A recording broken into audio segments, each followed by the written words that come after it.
సరాగసి దందా. కుత్బుల్లాపూర్లో అనుమతి లేకుండా రహస్యంగా నిర్వహిస్తున్న తల్లి కొడుకులు. పెంట్ హౌస్లోనే ఫర్టిలిటీ కేంద్రం. పలు ఫర్టిలిటీ సెంటర్లతో సంబంధాలు. పిల్లలు లేని దంపతుల వివరాల సేకరణ. సరాగసి విధానం ద్వారా పిల్లలు కలిగేలా చేస్తామంటూ 20 లక్షలకు పైగా వసూలట. అద్దె గర్భం కోసం పేద మహిళలకు ఎరా. వారి నుంచి ఖాళీ బాండ్లపై సంతకాలు. నిందితులైన తల్లి కొడుకులు అరెస్టు. ఇక చూడుర్రి ఎటువంటి దందా కొనసాగుతా ఉందో చూడొచ్చు. మొన్నటికి మొన్న ఇది సృష్టి సంబంధించింది. డాక్టర్ నమ్రత చాలా మందిని మోసం చేసింది. చాలా మందిని అమాయకమైనటువంటి వాళ్ళని మోసం చేసి మీ పిల్లలే అని చెప్పేసి మందికి ఎవరైతే వేరే సంబంధించిన వాళ్ళ యొక్క వీర్యాన్ని అండాన్ని సేకరించి సో వాళ్ళ ద్వారా కన్నటువంటి పిల్లల్ని మీ పిల్లలే మీ సంబంధించిన అండంతో కన్నటువంటి బిడ్డలంటూ వాళ్ళకి అండగట్టడం. బిచ్చగాళ్ళకు సంబంధించినటువంటి వీర్యాన్ని సైతం కూడా సేకరించి ఒక దుర్మార్గమైనటువంటి వాటికి సృష్టి సంబంధించినటువంటి డాక్టర్ నమ్రత చేసినటువంటి ఒక వ్యవహారం.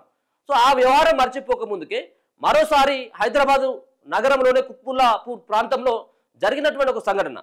సరోగసి ద్వారా పిల్లలు లేనటువంటి దంపతుల యొక్క వివరాలను సేకరించి అమాయకమైనటువంటి వాళ్ళ యొక్క ఎవరైతే ఈ సరోగసికి సంబంధించినటువంటి అద్దె గర్భం కోసం మరి వాళ్ళు కూడా అద్దె గర్భాన్ని 9 నెలల పాటు మోయాలి కాబట్టి సో పేద సంబంధించినటువంటి వాళ్ళు పేద ఇంటి మహిళల్ని అమాయకులైనటువంటి మహిళల్ని వాళ్ళు ఆసరగా చేసుకొని వాళ్ళ దగ్గర నుంచి బాండ్ల పైన సంతకం పెట్టుకొని ఒక్కొక్కరి దగ్గర నుంచి 20 లక్షల రూపాయలు వసూలు చేసి ఈ అద్దె గర్భం మోస్తున్నటువంటి ఆమెకేమో కేవలం 1,00,000 2 లక్షలు ఇచ్చేస్తారు.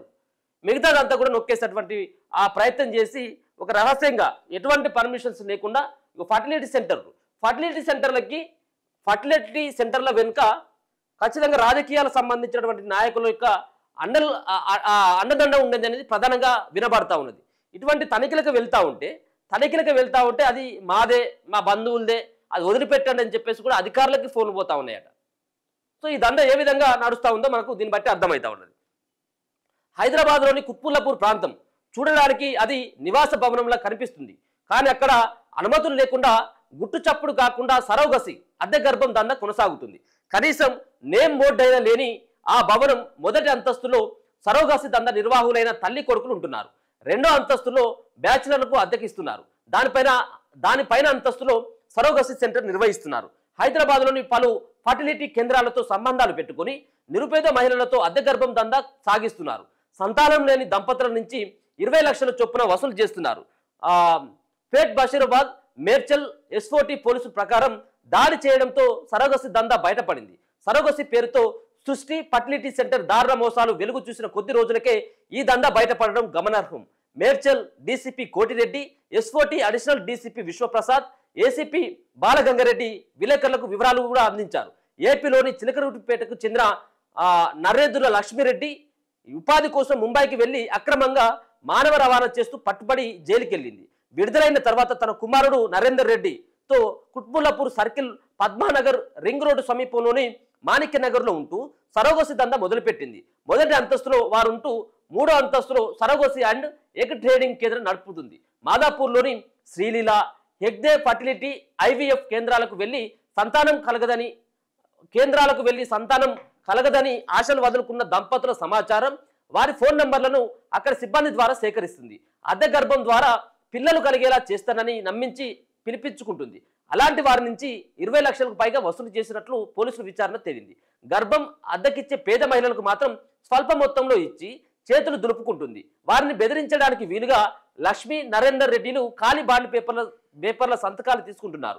పోలీసుల దాడిలో వీరిద్దరితో పాటు గర్భాన్ని అద్దెకిచ్చే ఏపీలోని రంపచోడవరం, అల్లూరి సీతారామరాజు, విజయనగరం జిల్లాలకు చెందిన 6 మహిళలను, కర్ణాటక చెందిన మరో మహిళలను అదుపులోకి తీసుకున్నారు. 6.47 లక్షలు, laptop, promissory note, non judicial bond పేపర్లు, హార్మోన్ ఇంజెక్షన్తో పాటు మందులు, హెగ్దే ఆసుపత్రి, శ్రీలీల ఆసుపత్రుల కేషీట్లు, 6 సెల్ ఫోన్లను పోలీసులు స్వాధీనం చేసుకున్నారు. ఈ కేసులో 6 ఫెర్టిలిటీ కేంద్రాల పాత్ర ఉన్నట్లు పోలీసులు ప్రాథమికంగా గుర్తించారు. Madhapur Hegde fertility centre, Somajiguda Anu test tube baby centre, Banjara Hills ferty care, EVF Amulya IVF, Kondapur Sri fertility సెంటర్లతో నిందితులు లక్ష్మి, నరేందర్ రెడ్డికి అనుబంధంగా ఉన్నట్లు విచారణ తేలింది. ఈ కేంద్రాలపైన లోతైన విచారణ సోమాజిగూడలో ఉన్నటువంటి అను టెస్ట్ ట్యూబ్ బేబీ సెంటర్ పక్కనే ఉన్నటువంటిది. అను టెస్ట్ ట్యూబ్ బేబీ సెంటర్కి సంబంధించినటువంటి వాళ్ళు కూడా ఇక దీంట్లో ఉన్నారు అనేది స్పష్టంగా అర్థమవుతా ఉన్నది. సో ఇటువంటి సంబంధించినటువంటి ఏవైతే దందాలు చేస్తూ ఉన్నారో నిజంగా కూడా చాలామంది అమాయకులని ఆసరగా చేసుకొని వాళ్ళ అమాయకత్వాన్ని ఆసరగా చేసుకొని వాళ్ళ దగ్గర నుంచి లక్షలు వసూలు చేసేసి ఈ విధమైనటువంటి మోసాలకు పాల్పడతా ఉన్నారట. వాళ్ళ దందా ఇట్లా ఉన్నది.